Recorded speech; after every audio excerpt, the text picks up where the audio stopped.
ยกมือ10 นิ้วกราบนบนอบน้อม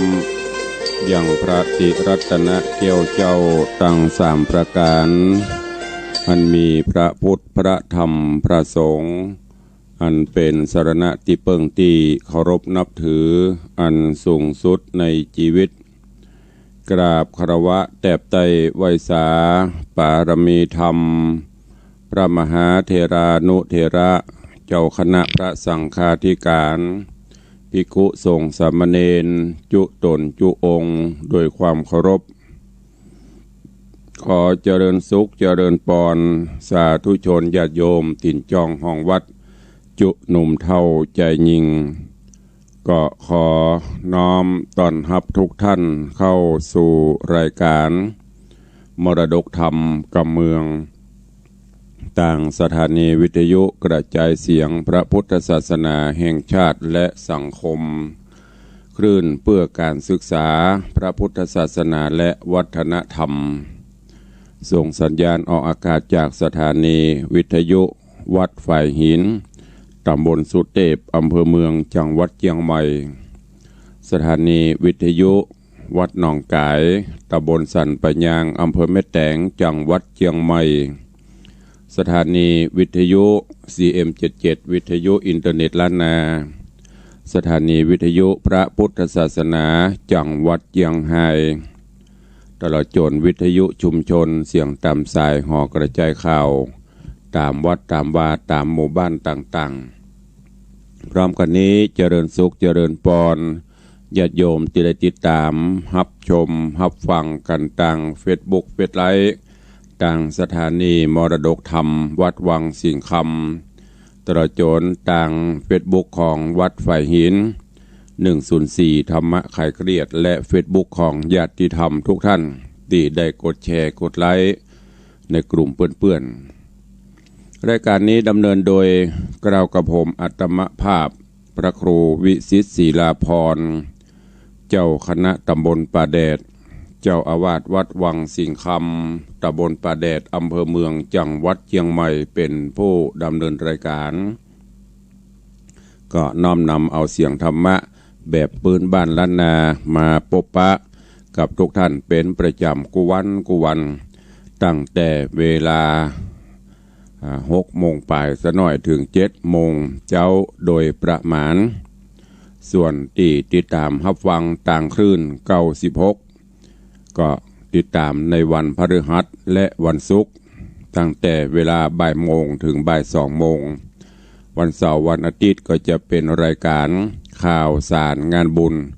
ตั้งแต่เวลา5 โมงถึง5 โมงครึ่งต่างคลื่น96 เมกะเฮิรตซ์ก็ต้องขอกราบขอบพระคุณกับท่านผู้อำนวยการเจ้าหน้าที่ช่างเทคนิคทุกท่านตลอดจนครูบาอาจารย์ท่านเจ้าญาติโยมศรัทธาที่ได้ติดตามรับชมรับฟังเป็นกำลังใจด้วยดีเสมอมาโยเจริญปอนเนอะโยมวันนี้ลูกศิษย์ลูกหาอยู่ต่างถิ่นต่างแดนไกลแดนใต้ได้เข้ามาชมรายการคุณโยมบุญมาบัญญัติพันธ์หรือแอดเท่งไทยแลนด์โอ้เจริญปอนยามเจ้าเนอขอฮือมังคละมงคลเกิดขึ้นปุ่นเป็นอยู่ภาคใต้อยู่สตูลอยู่สงขลาอยู่แถวตั้งโซนกลางก็เป็นลูกศิษย์ลูกหาที่มีความกตัญญูรู้คุณได้ขึ้นมาเยี่ยมมาไหว้ตลอดวันนี้ได้เข้ามาติดตามครูบาอาจารย์ก็ขอให้มีจกมีใจเนอะโยมบุญมาญาติโยมทั้งหลายวันนี้อากาศก็ทางเหนือเฮานี่ก็จะเย็นน้อย ก็เนื่องจากว่าตะวามีฝนฟ้าโปรยปลายตกลงมามีลมซะหน่อยบางที่ก็อาจจะหนักบ่หัวเนอะวันนี้ใต้รายการฝนฟ้าตกที่ไหนทางใดพ่องที่ไหนได้รับความเสียหายอย่างกาจะได้กาเกาะใต้รายการฮะเบิร์ดรายงานมาเฮ็ดตัวเนอะวันนี้เพิ่นบอกว่าวันตามพยากรณ์อากาศวันที่4 5 6นี่ตั้งโซนตั้งเหนือเฮานี่จะมีพายุฝนฟ้าคะนองก็ระมัดระวังตัวเนอะระมัดระวังตัวเองถวายการต้อนรับลุงใจโอ้ลูกเจ้าอันละกวาดขี้เงียแล้วละจ๊ะปะโตแต่ว่านี่มันม่วนเนาะ แต่กวาดขี้เงียมาเจ้านี่มันได้ฟ้าได้น้ำเนาะมันพอมีฝุ่นยังแขวนหน่อยถ้ามันบ่มีฝนลงมาเนี่ยฝุ่นมุ่งปอดท่อเจอตึง PN หมุนนะใส่หน้ากากตัวเหียปอดถม่วนดีเนาะถวายการต้อนรับเนอจันตันเจ้าพระครูปรัตนงชยาพลโนหรือว่าลุงใจ แล้วก็มีโยมแม่หมอมัทนาอัมพันธ์โยมของใครโยมอัญชลีคำกิติได้ยินข่าวเพิ่นว่าเป็นแม่เลี้ยงหลายงวดละอีนะ เจริญปอนเนอในยามเจ้าวันนี้ก็โอ้เอาเคาะยูมาตั้งเพพอเนอะเบิ้นบอกมาบ้านลุงมาบ้านในวังเพพ่องท่านอาจารย์พระครูปรัตนงพระว่าหลับปูนปัดสร้างตกตะวา3 รอบชุ่มฉ่ำจุ่มเย็นอีหล่ะเป็นท่านลุงใจห้องเสาะกบกะฮะ ตั้งนี้ตกหมอกม่วนก็บะแรงเกินไปบะน้อยเกินไปเดอะหมอกหลับม่วนบ่ม่วนไม่เจ้านี่เกือบ ไม่เจ้านี่หลับเกือบลืมตื่นนะฝนตกมันเย็นแล้วก็ช่วงนี้ก็รู้สึกว่าโดยเฉพาะวัยทองทั้งหลายนะมาหัวค่ำนี่นอนไปจ้อยาวพอจะเพียตี 1มันก็บ่หลับมันจะไปหลับใกล้แจ้งบ่ล่ะตี 3 ตี 4นะก็เดี๋ยวตี 5ก็จะดีลุกล่ะอันนี้ก็ตะกี้ก็คือยากเด้อเนาะ ปืนไปกับปิ่นมาปิ่นไปมันจะต่อเน้อก็อะไรหาเปิ่นท่าฟังกันตัวบ้านล้านนาก็จะเป็นต้องตื่นมาเสียงก็อ่ำเด้อเพราะตะวานี่ละอองฝนตัวเองตะวานี่นำปลาช่วง 4-5 วันมานี่ก็ ถ้าบ่ได้ไปไหนก็บรรยากาศวัดเหมือนอย่างท่านเจ้าอาจารย์พระครูปรัตนงเพิ่นก็เร่งพัฒนาวัดตัวเจ้าตัวนายแต่ละวัดแต่ละวาก็มันจะอยู่บ่ได้นะที่เขาว่าสบายอย่างตุนะ ตุกหลวงเนี่ยแต่ว่านี่เพียวลานโพลานเจดีย์วันก่อนนั่นลานพระธาตุก่อนนั่นก็ตาน้ำปิง 3-4 วันมานี้ปดทงปดแสบกำลัง แต่ แต่จืนแต่เจ้าแต่คืนฝนตกแต่เจ้าก็ซ้ำหยีบดีเห็นเนี่ยญาติโยมทั้งหลายเนอะวันนี้เป็นวันหยุดก็ขอให้เป็นวันแห่งความสุขของทุกท่านตัวบางท่านก็อาจจะอยู่บ้านทำการทำงานหลังจากที่ตะวันนี้ฝนตกตัวเองอาจจะมีใบไม้ใบตอกตกหล่นกับเพี้ยวกวาดเนอะวันหยุดจะไปหยุดบ่ได้หยุดก็เพี้ยวบ้านเพี้ยวจองทำหันทำนี่ตกแต่งกับเมืองเขาว่าเนี่ยบลับตับแตบคำว่าบลับตับแตบเป็นใดไปถามลุงใจพุ่นนะลุงใจวัดโบสถ์พุ่นเนี่ยบลับตับแตบเนี่ยหันเนี่ยนี่ไปเป็นการบริหารร่างกายออกกำลังกายตัวเองวันนี้ขี้เงียแปลว่าอะไรพวกบทกระถามท่านครูประหลัดธนงพูดตุลุงมีหน้าที่อู้กับเมืองอะไรเป็นขี้เงียไม่เคยได้ยิน ขี้เงียขี้โกงมันมีขี้ด้วยเหรอต้องถามท่านครูประหลัดธนงพุ่นนะ อันนี้ก็เนี่ยไปเพี้ยวไปวัดว่าอารามก็เพี้ยวบ้านไผ่บ้านมันวัดไผ่วัดมันเปิ้นมาตกก็ตกกองหาอันโฟนนี่มากวนนะกว่าโลมนะวันนี้ก็ยังมาแน่เด้อเนอะจะได้ก็ตามด้วยความเป็นห่วงไผจะไปอยู่ใกล้ต้นไม้ใหญ่ไม้หลวงจะไปใกล้ป้ายใหญ่ป้ายหลวงเนอะจะไปว่าโอ้มันลบฝนลบแดดมันนี่ดีก็ลบในที่ปลอดภัยถ้าไปจำเป็นก็ไม่ต้องไปไหนถ้าฝนฟ้าเป็นฝนอยู่ในบ้านโทรศัพท์ยังจะไปนับได้นับเปียมันไล่สดเนอะอันบัดเดียวนี่มันจะลืมคิงนะอันฝนตกดีใจล่ำเนี่ยบะเฮ็บตกดีใจล่ำเนี่ยเปียวิดีโอเปียโทรศัพท์มาถ่ายวิดีโอพ่องไล่สดพ่องรายงานโอ้กราบหลวงปู่ กราบหลวงปู่ก่อนอาจารย์พระครูธนงวันนี้เป็นหลวงปู่เนาะตะกี้บัตันจบอันจะไปเปียโทรศัพท์เอามาไล่ไปเลยเนอะ ไม่ใช่ว่าไล่ไปเลยเนี่ยเป็นห่วงย่วงช่วงตีฝนฟ้าขนองฟ้าแมบฟ้าห้องขลึงบึ้งบังถ้ามันมีอย่างขึ้นมาจะไปเอาโทรศัพท์มาไล่สดถ้าจะไล่สดก็อยู่ในที่ปลอดภัยอันตรายอย่างตุลุงฟ้าแมบฟ้าห้องฟ้าผ่าพวกนี้จะเป็นข่าวเนอะด้วยความเป็นห่วงไล่สดไล่อย่างนี้ต้องดูสถานการณ์ด้วยเนอะเป็นห่วงนะอย่าลืมคิงหัน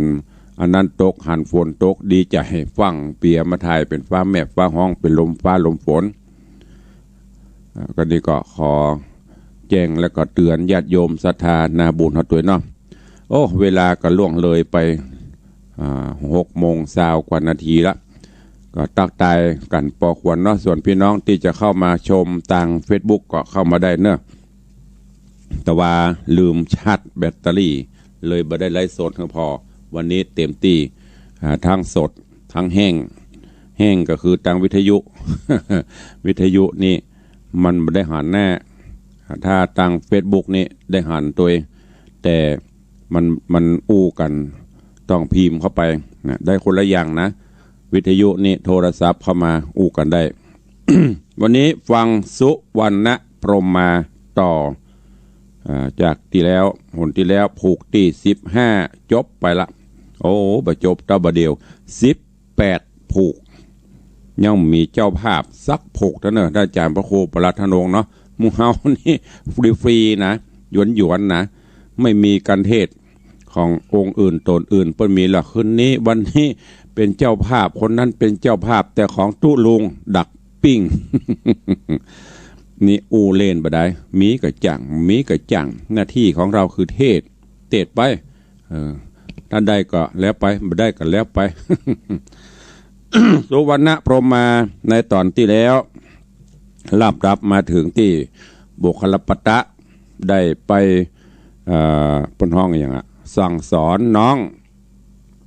โดยการที่ว่าน้อง ประมาทดูแควนหัวคือเปิ่นซื้อกำหูกำอู้ตีลูกเสียทีเอามาขาย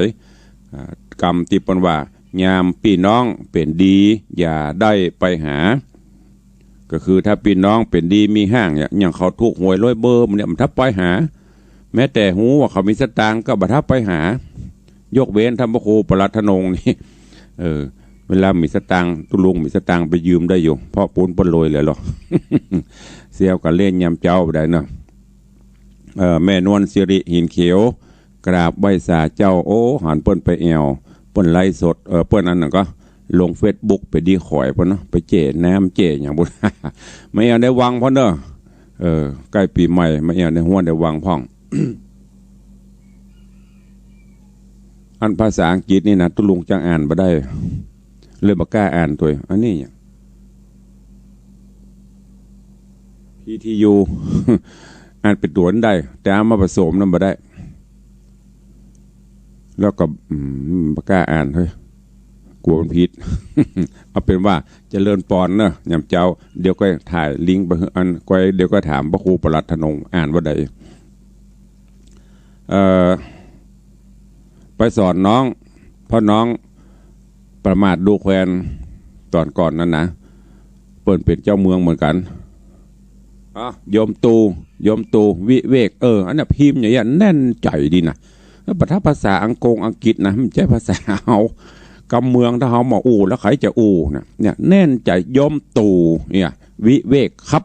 เนี่ยแน่นอกแน่นใจอันนี้มาพีเพศอันยมูอ่านไปได้ เล่นไปได้เนอะเป็นสิทธิของเปิ้นเปิ้นไปสอนน้องเปิ้นอบรมไม่เถอะยามก่อนนั้นแถลงเป็ดหรือว่าแต่งเป็นคนตุกมาทดลองหันน้องได้เป็นเมียเจ้าฟ้ามหากษัตริย์ก็เลยทดลองดูแล้วว่านางจะว่าจะใดเข้าไปเหมือนดังตีกึดไว้แต่สัปปกิหัน แล้วก็ซบประมาทหาว่ามันเจ้อ้ายตัวเก่าเจ้ปีเจ้น้องบ่ฮู้จักปลายปอเอาข้าวบูดแกงเน่าให้กินแหมบดโตเนาะส่วนเปิ้นส่วนเฮามันแสบ แสบเข้าไปถึงสวงเนาะลงใจเนาะโอ้วันนี้เข้ามาโลเฮ้ยโดแม่ยมมัทนาเข้ามาอนุโมทนาเนอะกราบไหว้สาหลวงพ่อพระครูสาธุไปลืมใส่กันทำตัวเนอะคนละซาววันนี้วันหยุดถ้าวันธรรมดา3 บาท 5 บาทวันที่นี่ซาว ไปสอนน้องประมาทดูแควนหัวเอาเข้าบูดแกงเน่าก็เลยจำเป็นหูแล้วก็จดจำไว้เป็นอย่างอีบอปีน้องกันเนาะเปิงปนว่าเนาะปีน้องออกต้องเดียวกันมาเปิงป้าอาศัยบ่ได้จากนั้นก็เลยโหดเสร็จแล้วก็ถอยปีกไปแห่งวันหนึ่งไปช่วยเปิ้นรบผาบฆ่าเสือกศัตรูแพ้แล้วชนะแล้วก็เลยปีกมัมกรรมมาสอนตอนนี้เอาจริงเอาจังละมาในร่างของกษัตริย์แล้วก็ลบทับจับศึกตัวเองจากนั้นก็ได้ไปบอกให้พญาเจ้าเมืองว่าที่มานี่มันได้มาหวังประสงค์จะมารบทับจับศึกแต่ด้วยหวังว่าจะมาสอนน้องสาวข้าเนี่ยเกิดออกต้องพ้องเดียวกันมาแทนที่จะฮักอินดูกันข้ามาทดสอบจิตใจน้องข้าข่าวก่อนปรากฏว่าเอาแกงบูดแกงเน่าข้ากินด้วยความโหดความเกลียดเนี่ยถึงปีกมาจากนั้นโบกคลปัดกับปีหาลากคอของอันอย่างก็สัปปกิน้องสาวนะมัวบ่เมียเจ้าบ้านเจ้าเมืองละไปถึงหลุมที่เอาแกงบูดแกงเน่าฝังแล้วก็เอาแกงบูดแกงเน่าที่ฝังวันนั้นมันก็กลายเป็นดินไปแล้ว เขาเอาให้กินยัดปากพวกเนาะเนี่ยความ ความโกรธความเกลียดของคนเฮาปีกันน้องกันสายเลือดเดียวกันก้อนเดียวกันก็มีอย่างก็ฮืออภัยกันไปแต่ว่ามันก็ยากเนาะจิตภัยใจมันบางคนมันก็เกินล้ำไปถ้าหูจักมาคุ้นกันแต่แรกอย่ามีปัญหามันก็ไปกันได้ในตอนที่แล้วบกคารปัตได้มาสอนได้มาสั่งได้มาอบรมฮือกับสัปปกิน้องสาววันนี้จะเป็นจะได้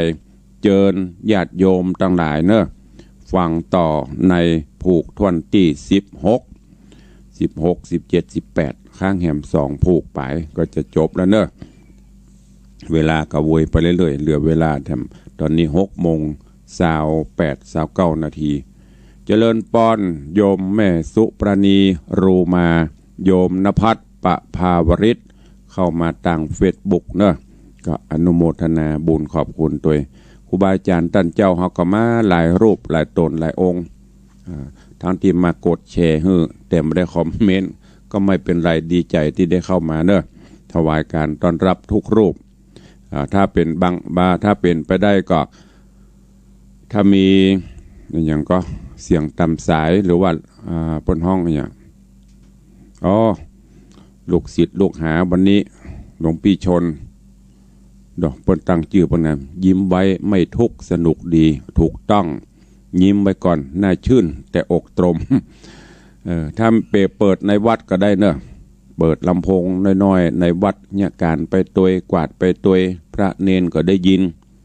ไม่ใช่ว่าใครโชว์ตัวเก่านะเพื่อที่พระเนนก็จะได้มันเข้าหูกูเจ้าจะได้หูระบำธรรมตัวเก่าก็ไม่ใช่เทศเก่งถวายการต้อนรับหลวงพ่อเนอะท่านพระครูวัดเจดีย์แม่ครัวเข้ามารับชมตัวก็ขอถวายกำลังใจถวายต้อนรับหลวงพ่อด้วยเนอะเขาเปิดในวัดพระเนนก็จะได้ยินพอได้ยินถึงวันก็มันจะทำให้เกิดความคึกขนองอยากเตะอยากอย่างขึ้นไปเปิดเตะอย่างอีลูกอันนี้เป็นผลดีเนอะไม่ใช่ว่าอวดตัวเก่านะแต่ถ้าว่าเปิดได้ในวัดเบาๆเนนก็กวาดขี้เงียไปตัวฟังไปตัว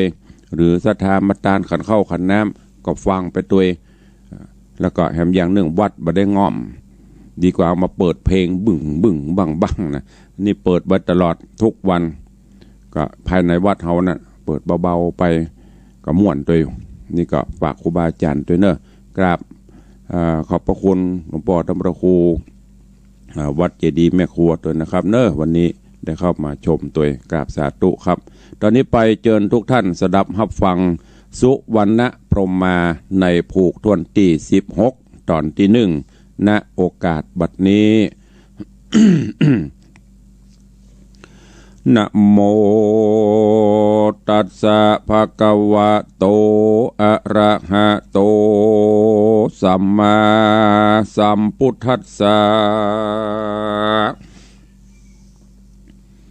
ตะตาสังโฆสัพเพเตสะตังสุตวาติสาทะโวดูราสัพปุริสะตังลายดังยิ่งใจน้อยใหญ่ผู้มักไฟต่างตานมีใจบานโจมยื่นปีติตื่นยินดีการตนมีละไว้มาใกล้ฟังธรรมจุงดาจำติดต่อตามบาทคอบาลีว่าตะตาสักโกสัพเพเตดังนี้เป็นเก้าขอหนุ่มเทาหญิงใจสัทธาหลายม้วนหมู่อดถ้าอยู่ฟังไปบาดนี้แดดเตอะตะตาในกาลานอนใสเตปะไทยอินตามได้ยินขี่แง่ห้ามล่ำรองสะนันกองไปบนอินตาโดนเจ้าฟ้าเล็งพอดนาจุมปูก็หันบุญโจมนอไทยลองล่ำให้นำนาย้อนพาตาเจ้าปี้ใดกึดหีมาตีสารได้ดีนั่นเล่าเฮาเป็นเจ้าเมตตากวนฮือเทวดาหน่อยนาดไปห้ามขาดเรียววายข้านิ่งในเมียนแล้วจิงเรียกนางแก้วเท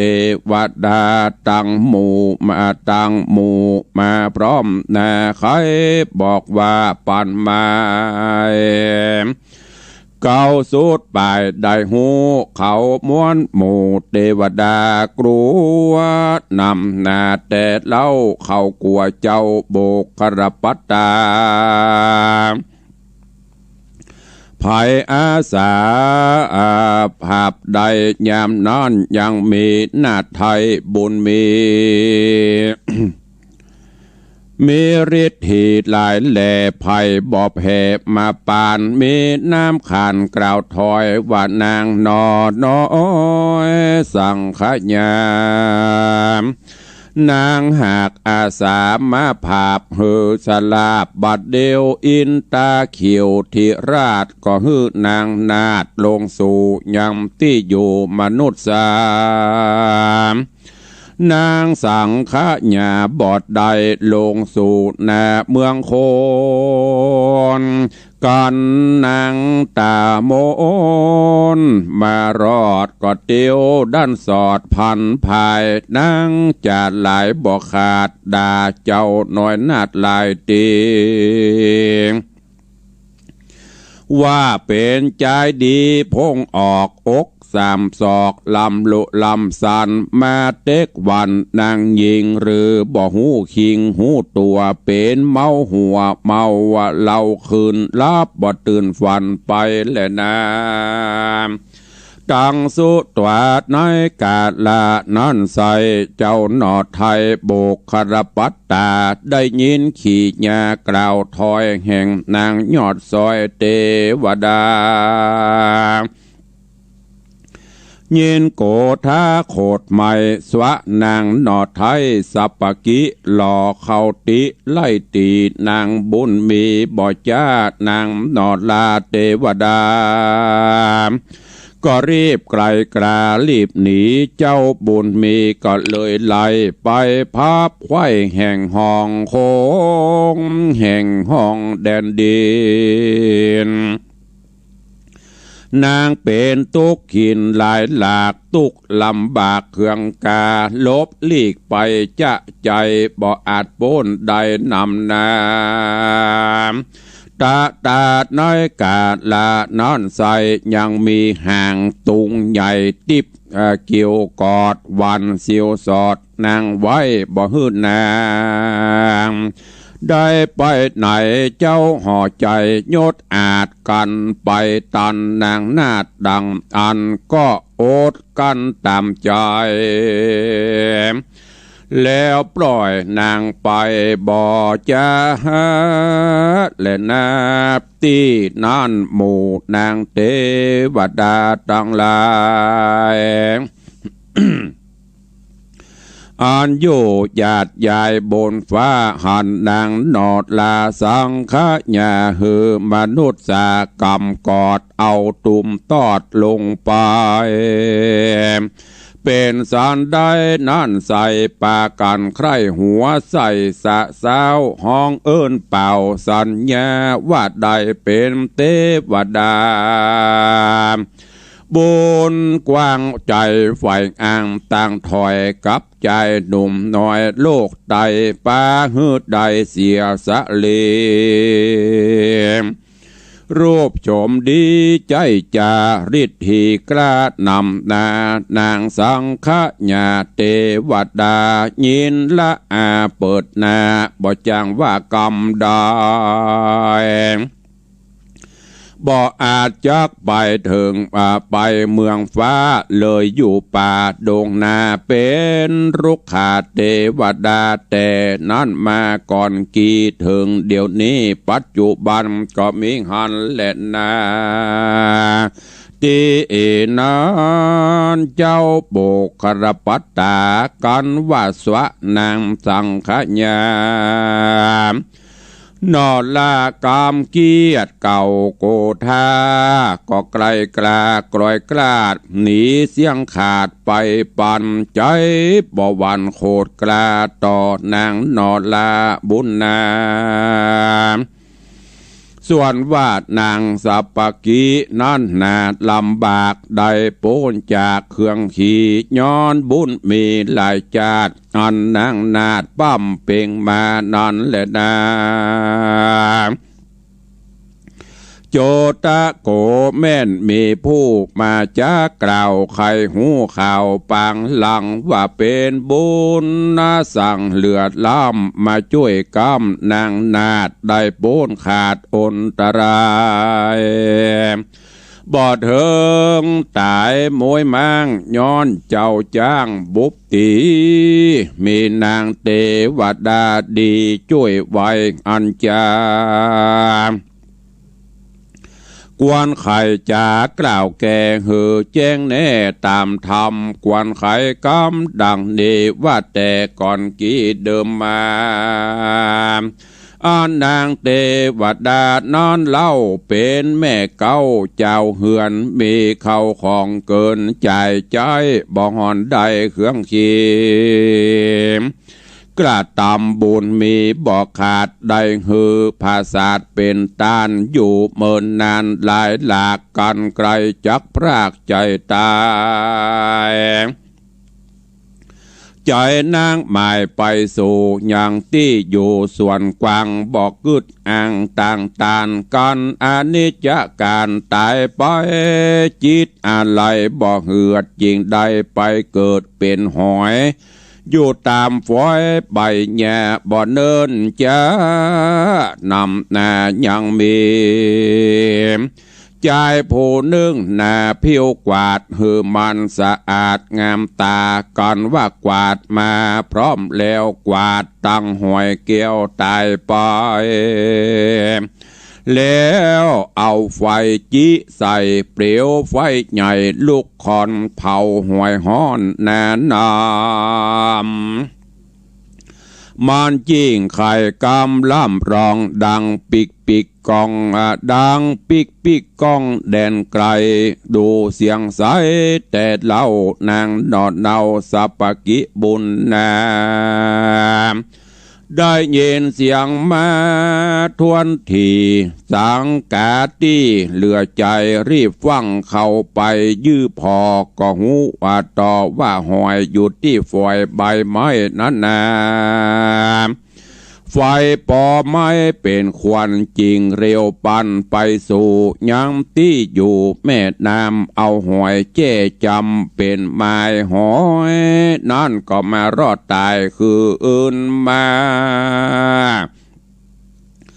ตั้งแต่นั้นมาไปนานับอ่านกว่า100 ปีหอยนั้นตายนีกระพากดับยิดจากเมืองโคนก็เอาโตนไปเกิดเป็นเทวดาเลิศจันฟ้าอันมีชื่อว่านางนอลาสังขญาเมื่ออันแลนาลำดับนั้นไปนานางนอดลาสัปกิได้ถูกพญาตีและพญาได้ถูกพญาตีไล่ตีบ่อาจหนีไปหอดดาจักมวยมอดมรณานางจิ้งมาตอบใส่บอกฮือตกง่ายเครื่องขี่บุญกุลมีจาดก่อนมาไล่ตอนตัวตันก็เพื่ออันแหละนาเนติตังขีญาสั่งวันนาวิเศษจะห้องเหตุธรรมเทศนาสุวรรณพรหมาผูกทวนที่16ตอนที่1ก็บังกรมสมเด็จสเด็จ ก็จบไปแหมผูก1โอ้วันนี้ผู้กองวิทยาก็เข้ามาติดตามชมโดยก็ยินดีต้อนรับเนอะพระธรรมเทศนาเรื่องสุวรรณพรหมาติได้เทศนาจบไปแถมตอนหนึ่งนั้นก็มาถึงหลังจากที่โพธิสัตว์เจ้าบกคลปัตถ์ได้สั่งสอนน้องต่างที่ได้บอกไปแต่ต้นตีน้องในฐานะเป็นพี่เป็นน้องเดียวกันแต่ซบประมาทดูแควนกันบ่ฮือการอนุเคราะห์บ่ฮือการช่วยเหลือกันโคตรก็ได้ตึงตบตึงตีเนาะสั่งสอนน้องไอ้เด้อในตอนนั้นก็มีเทพยดาหรือว่าเทวดาตัวหนึ่งอยู่บนสวงสวรรค์จันฟ้าได้หูได้หันก็อินดูกว่าปีกว่าน้องจะพิษว่ากันนักก็ลงมาช่วยจักช่วยดึงคือโบคลปัตถ์กับสัปปกิแยกออกจากกันพอแยกออกจากกันได้สกรรมโบคลปัตถ์ก็ได้สติปีกฟื้นขึ้นมา ก็เลยสวะแล้วก็อบรมพร่ำสอนคือกับต่างน้องคือสัปปกิว่าเป็นพี่เป็นน้องกันควรจะคือการฮักใคร่ปรองดองกันช่วยเหลือจุนเจือกันอบรมกันไปจากนั้นก็แยกกันไปส่วนต่างสัปปกิเปิ้นว่าโดยบุญปารมีในสมัยก่อนในอดีตชาตินางได้หันว่ามีพ่อชายคนหนึ่งเปิ้นได้กวาดขี้เงียขี้โกงถ้ายังบ่เดียวนะกะฮะลมยังให้ลมหลวงมากวาดขี้เงื่อแล้วก็ประกอบกับหอยก็ไปเกาะอยู่ตามใบไม้เกาะตามใบไม้กินน้ำฟ้าน้ำฝนคนเปิ้นกับบหารบหุกวาดไปต้อมไปพอไปต้อมไปกองละไฟจูดอะกะ เผาขี้เงื่อเผาไปหอยมันถ้าจะฮ้อนน่ะมันฮ้องมาส่งเสียงเดบหุนางได้ยินนางกับฝั่งเอาหอยในป่นปิวไปเอาไฟไปดับสุดท้ายหอยก็รอดตายไปเกิดเป็นเทวดาแล้วตอนนี้ก็หูบุญหูคุณที่นางเคยช่วยคือรอดตายก็ลงมาช่วยนางต่ออันเนี้ยคือนิมิตตังสาธุโรปนังกตัญญูกตเวทิตาความกตัญญูหูคุณแม้แต่เป็นสิ่งสารสัตว์ก็หูคุณเฮาเป็นคนก็ต้องหูบุญหูคุณไผฮือการอนุเคราะห์ไผฮือการช่วยเหลือเฮาก็ต้องตอบแทนบุญคุณของเปิ้นและยิ่งโดยเฉพาะพ่อแม่ซึ่งเป็นพระพรหมซึ่งเป็นผู้ที่ฮือกำเนิดอันนี้แหละพระคุณของพ่อของแม่ก็ยิ่งใหญ่ก็ต้องอนุเคราะห์หรือว่าต้องตอบแทนบุญคุณของท่านบางวันหันข่าวแล้วโอ้น่าสลดใจโดยเฉพาะลูกหลานเยาวชนเฮาปัจจุบันนี่ติดเกมติดอย่างต่างๆติดยุคติดยากันโอ้เนี่ยมหันตภัยอันใหญ่หลวงไปตบไปตีป่อตีแม่บางเตื้อป่อแม่เป็นอัมพฤกษ์อัมพาตรับตาจินตนาการนึกถึงละโอ้เศร้าสลดใจความกตัญญูกตเวทิตาธรรมบ่ค่อยจะมีในจิตในใจของสังคมในปัจจุบันนี้ดังนั้นก็ฝากไว้เนอะดูโดยการร่วมกันบอกว่าเป็นพี่เป็นน้องเปื่อนป้องเดียวกันเป็นมนุษย์ร่วมชาติร่วมขันก็คือมีมนุษยธรรมอยู่ร่วมกันอาสาเปิ่งอาศัยช่วยกันไปสังคมไทยหรือโลกเฮาจะน่าอยู่ก็ฝากวางไว้กับสาธุชนญาติโยมทั้งหลายในเจ้าวันนี้ตัวก็เข้าสู่ยังโหมดใต้รายการที่เฮาจะได้อู้ได้จ๋าภาษาหน้าใหม่แต่ก่อนที่จะอู้จ๋าภาษาหน้าใหม่สุนทรพี่ไอสุนทรพี่นานสุนทรเจริญปอนเนอะเข้ามาตั้งหน้าเว็บตั้งหน้าเฟซบุ๊กติดตามรับชมรับฟังรายการตุลุงก็จะเป็นเช่นนั้นเนอะเบื้องต้นก็จะเป็นเกริ่นนำตักตายปราศัยหลังจากนั้นก็จะเป็นการเตะธรรมแล้วก็ท้ายรายการก็จะเป็นการตักตายอู้จาภาษาหน้าใหม่เพราะจัดพร้อมกันตึงสถานีวิทยุในคลื่นของพระพุทธศาสนาวันนี้ปกติก็มีอยู่ 3-4 สถานีที่ลิงก์สัญญาณทั่วกันถ้าเป็นวันพุธเป็นวันเสาร์นั่นก็จะลิงก์ไปทั่วภาคเหนือตั้งแต่น่านจังหวัดน่านจังหวัดลำปางแป่น่านพะเยาเชียงรายอันนี้จะไปในคลื่นวิทยุสีขาวแต่ปกตินี่ก็จะมีวัดฝ่ายหินวัดหนองกายCM77 นี่ที่ลิงก์โดยปกติแล้วก็บางสัญญาณเปิ้นก็รับช่วงรับลิงก์ส่วนที่ต่างสัญญาณจากสถานีพระพุทธศาสนาจากวัดเชียงรายวัดพระแก้วอันนี้ก็ออกยามค่ำยามคืนเนอะก็แจ้งให้ญาติโยมทั้งหลายตัวก่อนที่จะได้อู้จาภาษาหน้าใหม่วันนี้ขออนุโมทนาบุญขอบคุณแต่ว่ามีเจ้าพระมีญาติโยมจากบ้านปะเหียวกาดเจ้าปะเหียวโดยคณะของแม่บุญยวงว่างตระกูลก็ ได้มาร่วมโมทนาบุญเป็นเจ้าภาพตาลไม้กำสลีกำจตาเสริมปรมี แล้วก็ร่วมปิดทองหลวงป่อพระเจ้าตั้งใจตัวเนอะขออนุโมทนาบุญตัวบัดเต่าแต่นั้นโยมแม่บุญยวงบางตระกูลก็เป็นเจ้าภาพไม้กำสลีกำจตาราศีปีใหม่แถม1 เล่มอนุโมทนาบุญขอบคุณกับโยมแม่วันดีไฟเงินแม่วันดีไฟเงินก็ร่วมเป็นเจ้าภาพไม้กำ1 เล่มขออนุโมทนาบุญขอบคุณตัวโยมแม่แสงทองคำเจริญปากกองสลับปีร่วมปิดทองพระเจ้าแล้วก็มีญาติโยมได้ร่วมมีป้อขาวแม่คำสุขจุ่มพระวงศ์นี่นำลูกหลานนำปัจจัยมาถวายละครับเป็นเจ้าภาพไม้กำขอขอบคุณด้วยเนอะก็หมดรายการวันนี้ใครจะจะจ่าไอเบลฟังเตือนเนอะวันนี้อะไรอย่างก็ลดแชมป์เมื่อพูดหน่อยจะไปครองแชมป์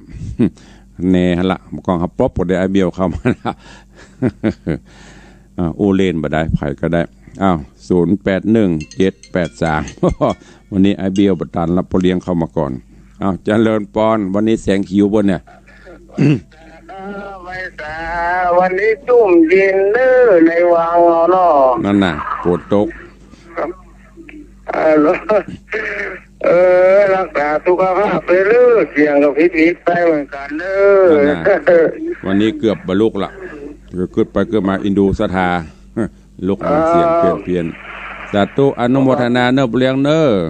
สวัสดีครับไว้สาธุบุญรักษาเนอ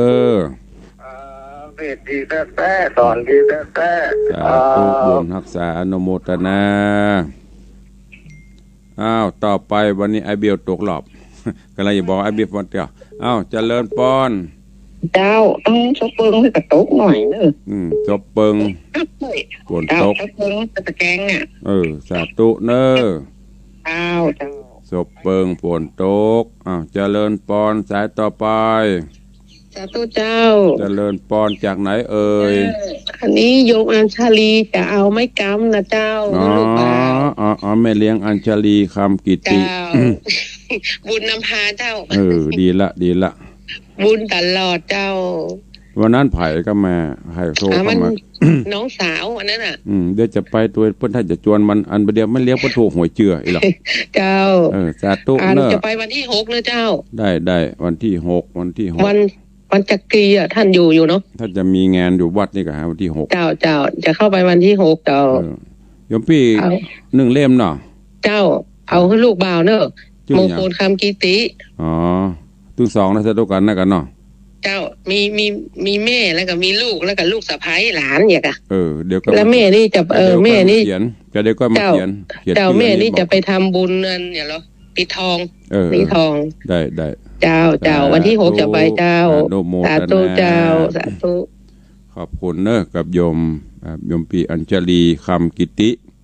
พร้อมลูกหลานก็มีนายมงคลคำกิติและครอบครัวร่วมเป็นเจ้าภาพไม้กำ1 เล่มใกล้จะหมดแล้วเนอะหมดแล้วก็หมดเลยนะเจริญปอนเจ้าไว้สาเจ้าทุงว่าแม่เจ้าไม่ก้าวเล่นเนอะแม่อย่างก็แม่คำอวนถ้าคนคิดสนใจเปล่าเจ้าแม่คำอวนกะเจ้าเข้ากับลูกครอบครัวเจ้าถ้าโกนกิจเนาะเจ้าบึดจะโทรไปเหมือนกันเนาะสาธุเนาะแม่เนอเจ้าอนุโมทนาเจ้าเจริญปอนนมัสการเจ้าว่าฟังท่านอยู่แต่ว่ายังติดใจอันนั้นอยู่วันเก้าก่อนนั้นอยู่จะทำไปตลอดมาข้างปิดเปิดกำลังเริ่มแรกแต่ว่ามันยาวเนาะจำอยู่ที่ว่าคนมันนี้เผาเดี๋ยวค่อยฟังไปเนอะสาธุอนุโมทนาสายต่อไปเจริญปอนมีก็เข้ามา0817836540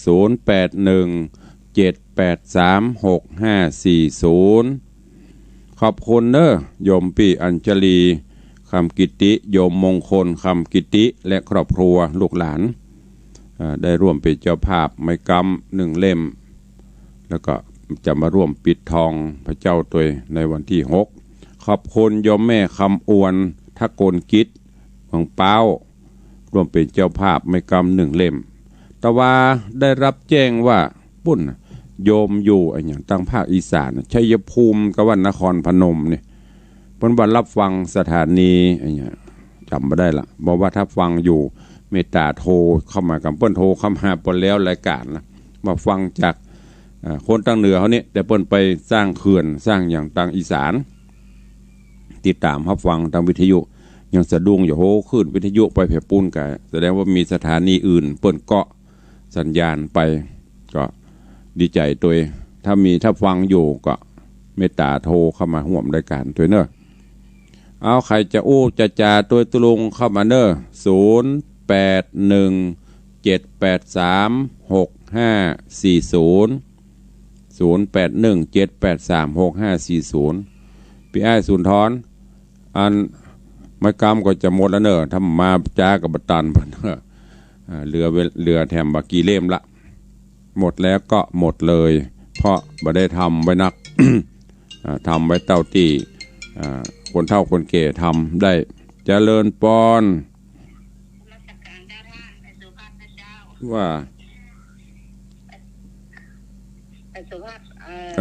ว่าอย่างเขาฟังท่านอยู่ในโอ้อันอย่าไปก็คือกำลังขอขี้โคโอ้เอากวาดขี้เงียบไปก่อนเนาะแต่ตู้จะเลินปอนกวาดขี้เงียตัวเนาะสวะไม่สลัดก็บ่ได้สาธุเนอะโยมแม่สุภัทรย่อมเจริญเปลี่ยนแปลงครับรายการอ้าวแฮมซัก2-3 สายใครจะอู้ตัวตุลุงเข้ามาเนอะ0817836540ก็วันนี้วันที่4แล้วเนาะเหลือเวลาแถม10 วัน ก็จะถึงปีใหม่ละปีใหม่ปีนี้ก็เช่นเดียวกันเปิ้นฮื้อกิจกรรมต่างๆยังทำได้อยู่แต่ยังบ่เต็มร้อยจะมาหดน้ำกันก็บ่ได้แห่ไม้กำก็ถ้าจะยังบ่ได้เด้อเนอะแห่ไม้กำหลวงนะแต่ว่าเข้าวัดฟังน้ำฟังธรรมส่งน้ำพระอันนี้ได้อยู่ แต่ว่าถ้าแห่การละเล่นมาให้บดีนี้ปออนุโลมแต่จะมาแห่ไม้กำหลวงเต้นกันเอาเทกมาบึ้งแล้วมาโหดน้ำเอารถมาโหดกันเนี่ยยังบ่ได้เด้อเนอะปีนี้เพิ่นยังบ่อนุญาตเด้อก็ต้องก้อยเป็นก้อยไปเนาะปกก็ก้อยคลายล็อกเจริญปอนแม่นมัสการว่าตกตะคืนแม่ตะคืนตกอยู่มอกม่วนรับม่วนก่อนนะแต่นอกเพก็ตกเหมือนกันนะจ๊ะเมื่อเจ้าเนี่ยเพิ่นจะบรรลุเลยนี่รับไก่เจงนั่นน่ะรับไก่เจงเจ้านมัสการอนุโมทนาแม่เด้อจะเล่นปอนขอบคุณโยมแม่จันดีได้เข้ามาร่วมรายการสาธุอนุโมทนา1 นาทีสุดท้ายใครจะอู้ตัวก็เข้ามาเด้อ0817836540เวลามันบ่อยเนาะกำเดียวก็จากวินาทีเป็นนาทีป๊บแป๊บ10 วันนี่มันจะว่าเมินเนอะแล้วก็วันที่11ญาติธรรม FC แฟนรายการไผ่จะมาร่วมแฮปปี้เบิร์ธเดย์โยมปีทัดพิชาหรือสุชาดาหรือว่าแม่เลี้ยงนาง4 ภริยาของโยมปเลี้ยงธนวัฒน์สุสิงคำวันที่11ที่จะถึงนี้เป็นวันครบรอบอายุวัฒนมงคลเปิ้นจะเอาปัจจัยมาถวายทานปิดทองพระเจ้าที่ได้ประวรณาไว้เพิ่มเติมจากเดิมแถม200,000รวมเป็น300,000 บาทท้วนใครจะมาแฮปปี้เบิร์ธเดย์ทูยูก็มาตุลุงเตรียมเตียนภาษาบ้างเล่มเต้าขาเนี่ยจะเฮืออันไม่เลี้ยงนางเป่าน่าจะเฮือเขาแปลงอย่างก็ขนมจอก ขนมจอกกับไม่ใช่ขนมเค้กนะ เอาเตียนปักขนมจอกแกนหลวงๆเนอะเป่าอันนี้อู้เล่นบ่ได้ใครจะมาร่วมถวายนี่ตัวป่นก็มาได้เนอะเอาละเนาะเวลาหมดเวลาขอนำรายการจากครูบาอาจารย์ท่านเจ้าพอออกไม่ออกศรัทธาไปก่อนเนอะวันพุธก็ปะกันในรายการตั้งแต่6 โมงป่ายถึง7 โมงโดยประมาณวันนี้ขอความสุขสวัสดีจุ่งบังเกิดมีกับครูบาอาจารย์ท่านเจ้าภิกขุสงฆ์สามเณรจุตนจุองค์และปอออกไม่ออกศรัทธานาบุญทุกท่านเนออยู่ดีมีสุขเดินทางไปแห่งโหนตำบลใดก็ขอให้ได้แกล้วกราดปลอดภัยปรารถนาได้สมความปรารถนาเจริญไปด้วยอายุวันนะสุขะพละเหมือนกันจุตนจุองค์จุผู้จุโคนเนอจัตตาโรธรรมาวัตันติอายุวันโน